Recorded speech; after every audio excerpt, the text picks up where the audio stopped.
अब next topic है वो अपना है एजियोट्रॉप्स। कितना मस्त वर्ड है ये ना, कोई एलियन आया हो का कोई मूवी का नाम रख दे ना, एजियोट्रॉप्स, मस्त लगेगा ना। हाँ अच्छी है, ठीक है। अब सुनो क्या होता है, मैं अगर दो लिक्विड्स का मिक्सचर बनाऊं, ठीक है, पेट्रोल डीजल क्रूड ऑयल होता है, बहुत सारे लिक्विड्स का मिक्सचर होता है। तुमको पता है पेट्रोल डीजल वाले में पेट्रोल अलग कैसे होता है, डीजल अलग कैसे होता है? उस मिक्सचर में से बहुत सारे लिक्विड होते हैं, उन लिक्विड्स को अलग कैसे करते हैं? हीट करके। हीट करके क्या होगा? हाँ एक्चुअली उसके लिए वर्ड होता है फ्रैक्शनल डिस्टिलेशन।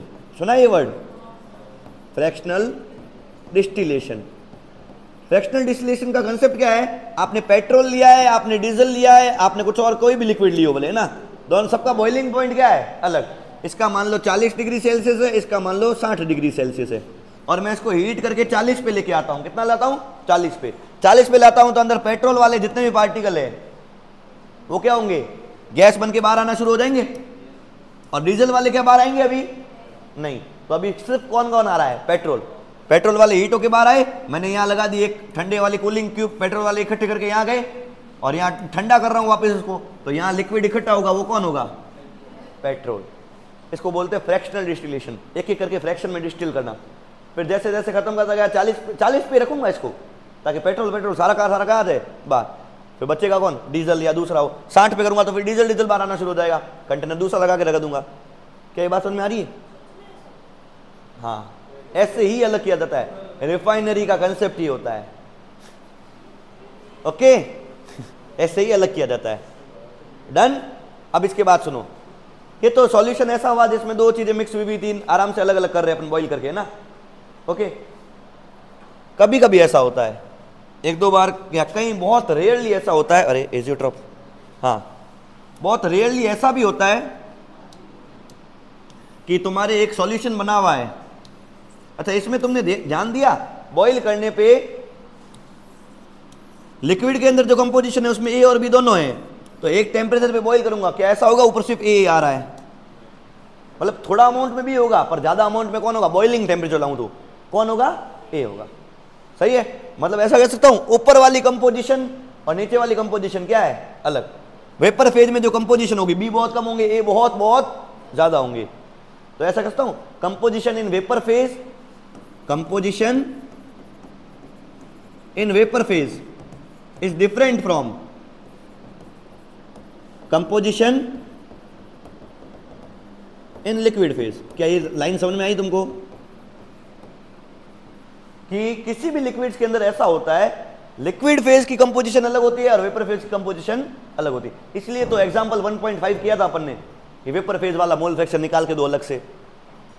अगर सेम होते तो लिक्विड वाली हो जाता ना मोल फ्रैक्शन, सबका एनी टेम्परेचर पे अलग होता है, सही है। लेकिन दुनिया में कई बार ऐसा भी होता है कि दो लिक्विड्स मिक्स किए और उनमें ऐसी बॉन्डिंग हो गई कि उनका कंपोजिशन लिक्विड फेज में और उनका कंपोजिशन वेपर फेज में क्या आ रहा है? Same to same. ऐसे मिक्सचर को क्या बोला जाता है? एजियोट्रॉप्स। ठीक है ना, इनका कंपोजिशन लिक्विड फेज में और ऐसा इनका कंपोजिशन वेपर फेज में। मतलब यहां अगर मोल से ना 10 मोल है एक के और 20 मोल है एक के, ऊपर भी 10 मोल एक के 20 मोल एक के, एग्जैक्ट जैसा कंपोजिशन लिक्विड फेज में है वैसा कंपोजिशन कैसा हो? वेपर फेज में। ऐसे सॉल्यूशंस को क्या बोला जाता है? एजियोट्रॉप्स। ये अलग से स्टडी होती है इनकी और बहुत रेयर होते हैं, पर इनके एग्जाम्पल याद करने पड़ेंगे। और ऐसा कब होता है पता है? जब या तो अट्रैक्शन बहुत अच्छे हो दोनों में, कि भाई तू जाएगा तो मैं भी जाऊंगा, तू बाहर जाएगा तो मैं भी जाऊंगा। समझ में आ रही बात? तो जितने बाहर जाएंगे उसके साथ साथ दूसरे भी जाएंगे। और अच्छा एक और चीज, इसको अगर बॉईल किया जाए तो ये फ्रैक्शनल डिस्टिलेशन से अलग नहीं होंगे। तू बाहर जाएगा तो मैं भी जाऊंगा। तो इसका बॉइलिंग पॉइंट जो है ना, ये इसको कहूंगा ये बॉइल्स एट कांस्टेंट टेम्परेचर। ये बॉइल कैसे होगा? कांस्टेंट टेम्परेचर पे बॉइल होगा ये। मतलब ऐसा नहीं है कि ए का अलग बॉइलिंग पॉइंट है, बी का अलग बॉइलिंग पॉइंट है, पर इसके लिए बॉइल करने के टाइम ना ए का लगेगा ना बी का लगेगा, बीच का कोई लग जाएगा। और कांस्टेंट टेम्परेचर पे क्या होगा? बॉइल। ऐसे सॉल्यूशंस को क्या बोला जाता है? एजियोट्रॉप्स। ऐसे सॉल्यूशंस नॉर्मली नहीं बनते हैं। ऐसे सॉल्यूशन बनाने के लिए फिक्स कंपोजिशन चाहिए। जैसे 95% इथेनॉल और 5% पानी हो ना, तब वो एजियोट्रोपिक मिक्सचर की तरह बिहेव करता है, ओके।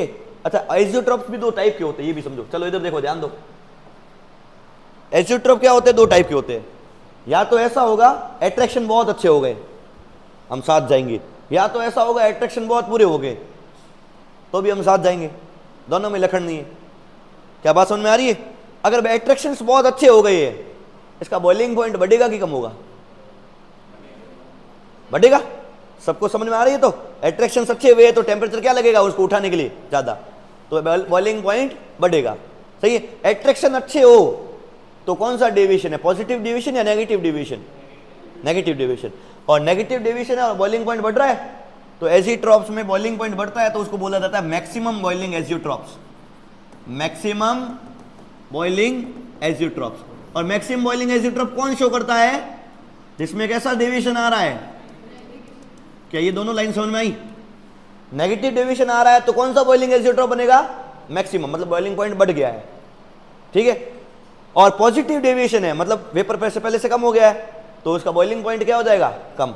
तो उस टाइम बॉइलिंग एजियोट्रॉप का नाम क्या हो जाएगा?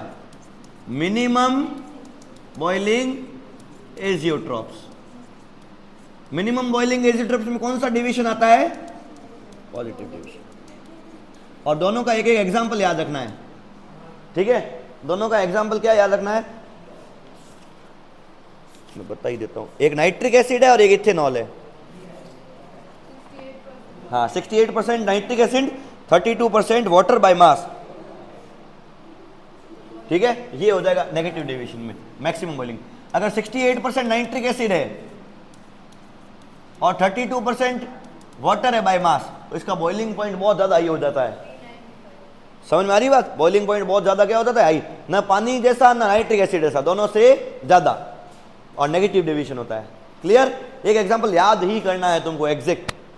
क्लियर? परसेंटेज के साथ। और तुम्हारा ये 95% इथेनॉल बाय वॉल्यूम, पहले बताया था 95% इथेनॉल बाय वॉल्यूम। ये किसका एग्जांपल है? Minimum boiling. एट्रैक्शंस क्या हो जाते हैं? कम। Okay, this is azeotropes. कोई दिक्कत? तो एक बार रिवाइज कर लो। एजियोट्रॉप्स क्या होते हैं, इसकी डेफिनेशन सुनना। Azeotropes are binary mixtures. Binary मतलब दो लिक्विड्स का मिक्सचर। ठीक है। Which boils at constant temperature, which boils at constant temperature and have same composition in liquid phase and vapour phase. Definition क्या बोली? दो पॉइंट ऐड किए। कौन कौन से बोलो? Azeotropes are binary mixture which boils at constant temperature and have same composition in liquid phase and vapour phase. कोई problem इसमें? याद रहेगा दो पॉइंट, और एग्जाम में आते हैं ऐसे क्वेश्चन। एजियोट्रॉप कितने टाइप के होते हैं बेटा? दो। कौन कौन से? मिनिमम। अच्छा, मैक्सिमम बॉइलिंग पॉइंट वाला कब मिलेगा? जब डेविएशन कैसा हो? नॉन आइडियल में negative deviation. Minimum boiling point वाला जस्ट ऑपोजिट चला देना। This is azeotrope. एक एक एग्जांपल याद कर देना। मैक्सिमम बॉइलिंग का एग्जांपल 68% नाइट्रिक एसिड और मिनिमम बॉइलिंग का 95% ethanol by volume. Done. This is azeotropes.